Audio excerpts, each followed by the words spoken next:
Top study চ্যানেলে তোমাদের সকলকে স্বাগত জানাই। আজকে আমরা আলোচনা করব জিকে থেকে বেশ কয়েকটি গুরুত্বপূর্ণ প্রশ্ন উত্তর, যেগুলো তোমাদের আপকামিং যে কোনো চাকরির পরীক্ষার জন্য খুবই গুরুত্বপূর্ণ। ভিডিওটি তোমরা প্রথম থেকে শেষ পর্যন্ত দেখবে। আজকের প্রথম প্রশ্ন, ভারতীয় গণপরিষদ কবে জাতীয় সঙ্গীত গ্রহণ করেন? ভারতীয় গণপরিষদ কবে জাতীয় সঙ্গীত গ্রহণ করেন? চারটি অপশান আছে, সঠিক উত্তর কোনটি হয়ে যাবে?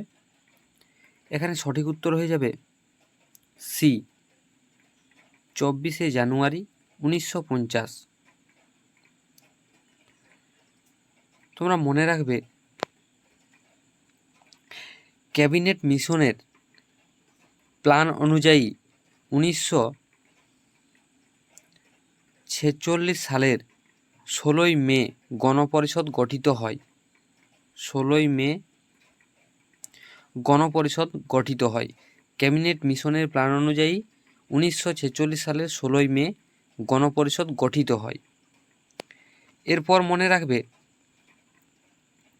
প্রথমে গণপরিষদে 389 জন সদস্য ছিল। প্রথমে গণপরিষদে 389 জন সদস্য ছিল। এরপর মনে রাখবে, গণপরিষদের প্রথম অস্থায়ী সভাপতি ছিলেন ডক্টর সচ্চিদানন্দ সিনহা। ডক্টর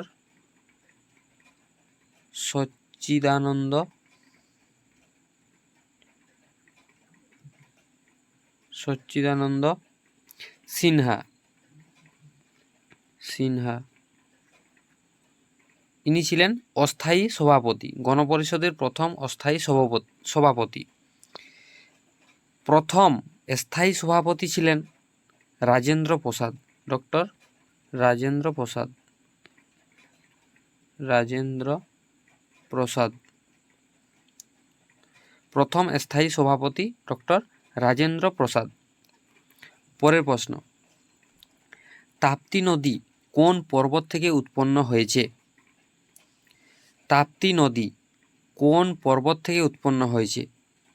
মহাদেব, পশ্চিমঘাট, অজন্তা, সাতপুরা। এখানে সঠিক উত্তর কী হয়ে যাবে? সঠিক উত্তর হয়ে যাবে মহাদেব। এই তাপ্তি নদীর দৈর্ঘ্য প্রায় 724 কিমি। এই নদীটি খাম্বাত উপসাগরে পড়েছে। খাম্বাত উপসাগরে পড়েছে। এর দৈর্ঘ্য প্রায় 724 কিমি। এই নদীটি খাম্বাত উপসাগরে পড়েছে। এই নদীটি মধ্যপ্রদেশ, মহারাষ্ট্র, গুজরাট রাজ্যের মধ্য দিয়ে প্রবাহিত। মধ্যপ্রদেশ,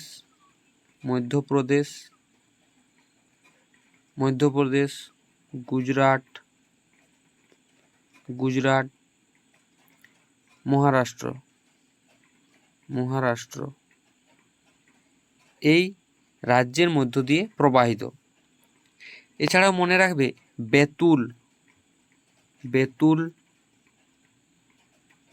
শিপ্রা,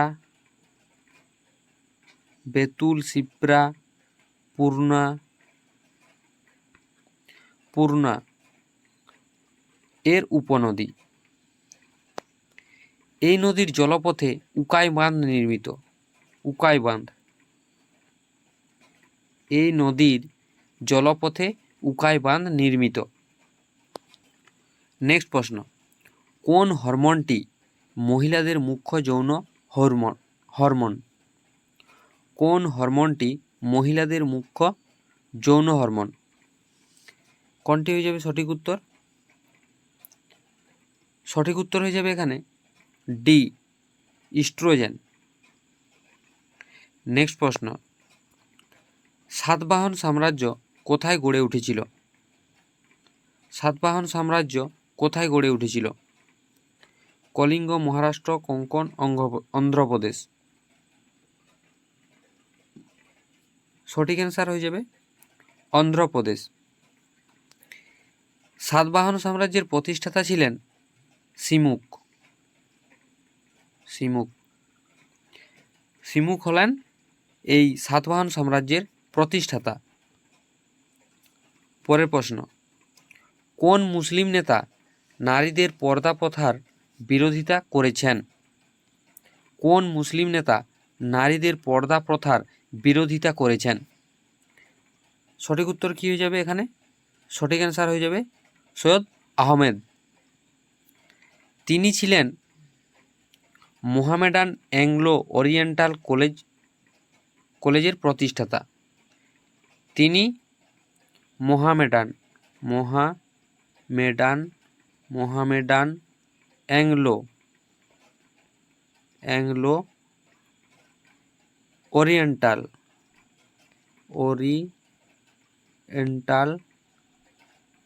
ওরিয়েন্টাল কলেজ প্রতিষ্ঠাতা করেন সৈয়দ আহমেদ।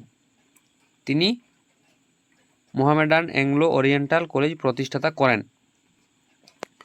পরবর্তীকালে নাম হয় আলিগড়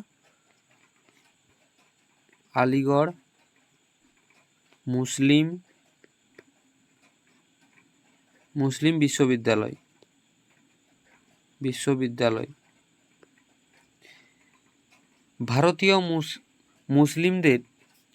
ভারতীয় মুসলিমদের আধুনিক শিক্ষায় শিক্ষিত করে তোলার ক্ষেত্রে অগ্রদূতের ভূমিকা পালন করেন। পরের প্রশ্ন, ভারতের প্রথম মিউচুয়াল ফান্ড কত সালে প্রতিষ্ঠিত হয়েছিল? ভারতের প্রথম মিউচুয়াল ফান্ড কত সালে প্রতিষ্ঠিত হয়েছিল? 1970, 1960, 1964, 1965। সঠিক উত্তরটি কী হয়ে যাবে এখানে? সঠিক উত্তর হয়ে যাবে সি, 1964।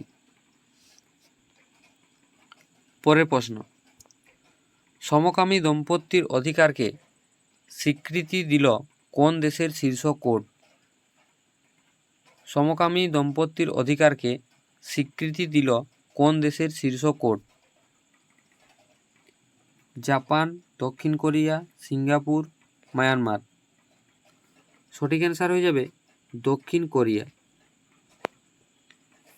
পরের প্রশ্ন, বসুন্ধরা ধবল শীর্ষ বলা হয় সাতপুরাকে, পামির মালভূমিকে, মাউন্ট এভারেস্টকে, কারাকোরামকে।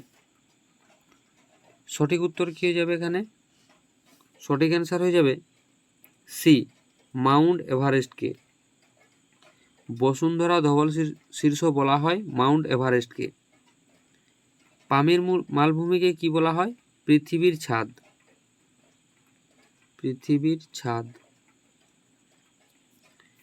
মাউন্ট এভারেস্ট এর উচ্চতা 8,848 মিটার। এটি কোথায় অবস্থিত?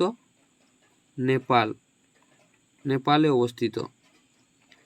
এটি পৃথিবীর উচ্চতম শৃঙ্গ। পৃথিবীর উচ্চতম শৃঙ্গ মাউন্ট এভারেস্ট। পরের প্রশ্ন, বিদ্যাপতি ও জয়দেব প্রবন্ধটি রচনা করেন রবীন্দ্রনাথ ঠাকুর, প্রমথ চৌধুরী, মাইকেল মধুসূদন দত্ত, বঙ্কিমচন্দ্র চট্টোপাধ্যায়। বিদ্যাপতি ও জয়দেব প্রবন্ধটি রচনা করেন কে?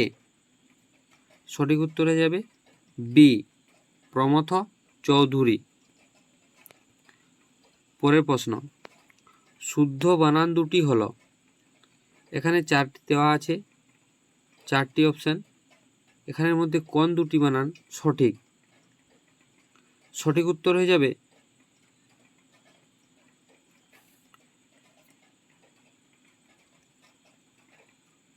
এ, পয়ে হরসু। এই বানানটি সঠিক হয়ে যাবে এ। পরের প্রশ্ন, প্রথম সার্বভৌম বাঙালি রাজা কে? প্রথম সার্বভৌম বাঙালি রাজা কে? হর্ষবর্ধন, নাগভট্ট, অশোক, শশাঙ্ক। সঠিক অ্যান্সার হয়ে যাবে ডি, শশাঙ্ক।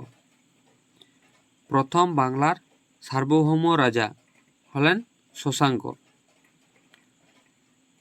তিনি শিবের উপাসক ছিলেন। শিবের উপাসক ছিলেন শশাঙ্ক, শিবের উপাসক ছিলেন। তার রাজধানী ছিল কর্ণ সুবর্ণ। ষষ্ঠ শতকের প্রথম ভাগে গৌড়ে স্বাধীন রাজ্য প্রতিষ্ঠা করেছিলেন সর্বপ্রথম। পরের প্রশ্ন, সরকারি চাকরিতে ইংরেজি ভাষা আবশ্যক হয় কত সালে? সরকারি চাকরিতে ইংরেজি ভাষা আবশ্যক হয় কত সালে? সঠিক উত্তর হয়ে যাবে এখানে সি, 1844 সালে। 1844 সালে। মনে রাখবে, গভর্নর জেনারেল লর্ড হার্ডিঞ্জ সরকারি চাকুরিতে ইংরেজি ভাষা আবশ্যক করেন। ইনি নরবলি প্রথা নিষিদ্ধ করেন। নরবলি প্রথা নিষিদ্ধ করেন। পরের প্রশ্ন, ভারতের ম্যাকিয়াভেলি কাকে বলা হয়? ভারতের ম্যাকিয়াভেলি কাকে বলা হয়? সঠিক উত্তর হয়ে যাবে বি, নানা ফড়নবিস। মনে রাখবে, নানা ফড়নবিসের জন্ম 12 ফেব্রুয়ারি 1742 খ্রিস্টাব্দে। 12 ফেব্রুয়ারি 1742 খ্রিস্টাব্দে এবং মৃত্যু 13 মার্চ 1800 খ্রিস্টাব্দে। তিনি মারাঠা সাম্রাজ্যের পেশোয়ার অন্যতম বিশ্বস্ত মন্ত্রী এবং কূটনীতিক ছিলেন। পরের প্রশ্ন, মানবদেহের দীর্ঘতম হাড় কোনটি? মানবদেহের দীর্ঘতম হাড় কোনটি? সঠিক অ্যান্সার এখানে কোনটি হয়ে যাবে? সঠিক উত্তর হয়ে যাবে বি, ফিমার বা উরুর হাড়। উরুর হাড় অপশনে উরুর হাড়ও থাকতে পারে। এবং সবচেয়ে ছোট হাড় স্টেপিস। ছোট হাড় মানবদেহের কোথায় অবস্থিত? কর্ণে, কানে অবস্থিত। পরের প্রশ্ন, সিনেমার পর্দার প্রতিফলনের প্রকৃতি কী রূপ? সিনেমার পর্দার প্রতিফলনের প্রকৃতি কী রূপ? বিক্ষিপ্ত প্রতিফলন, পূর্ণ প্রতিফলন, নিয়মিত প্রতিফলন, আংশিক প্রতিফলন। কী হয়ে যাবে সঠিক উত্তর? তোমরা যারা নতুন দেখছো তারা অবশ্যই এই চ্যানেলটিকে সাবস্ক্রাইব করে রেখো। এটি সঠিক উত্তর কী হয়ে যাবে এই প্রশ্নের? সঠিক অ্যান্সার হয়ে যাবে বিক্ষিপ্ত প্রতিফলন। এই ছিল আজকের গুরুত্বপূর্ণ প্রশ্ন উত্তর।